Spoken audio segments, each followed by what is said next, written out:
हमला पेश आया तकरीबन शॉर्ट सर्किट की वजह से हुआ जो होना था ये पूरा। तो तकरीबन 15-20 लाख के दरमियान ये सामान था। इसमें 5-6 लैपटॉप थे, LED टीवी थी, एक प्रिंटर था, स्टेशनरी का सामान, बाकी अब इलेक्ट्रॉनिक का सामान था। उसमें 15-20 लाख का पेश आया जब लाइट के शॉर्ट सर्किट होने की वजह से एक दुकान जो कि बिल्कुल शॉर्ट सर्किट की वजह से जल कर राख हो गई। उसमें तकरीबन 15-20 लाख के दरमियान सामान था। उसमें 5-6 लैपटॉप थे, प्रिंटर मशीन्स थी और फोटोस्टेट वाली मशीन्स थी, रेफ्रिजरेटर्स थे, सब कुछ था। लेकिन वो बदकिस्मती से पूरे का पूरा जल कर राख हो गया।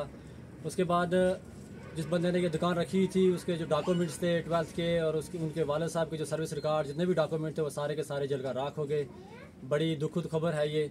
और जब सुबह उन दुकान को खोला, जब वो मौके पर पहुंचे तो पूरे का पूरा सामान जल कर राख हो चुका था।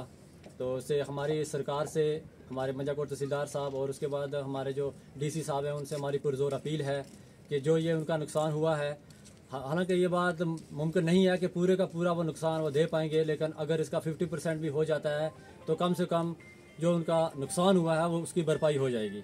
तो उनने कैसे पूरी ज़िंदगी की कमाई और अपनी मेहनत थी, स्ट्रगल से बैंक से लोन लेके कैसे इकट्ठे करके पैसे बिजनेस स्टैंड किया था, लेकिन बदकिस्मती से वो सारे का सारा खाक हो गया। अगर सरकार ने इस मामले की तरफ तवज्जो नहीं की, खास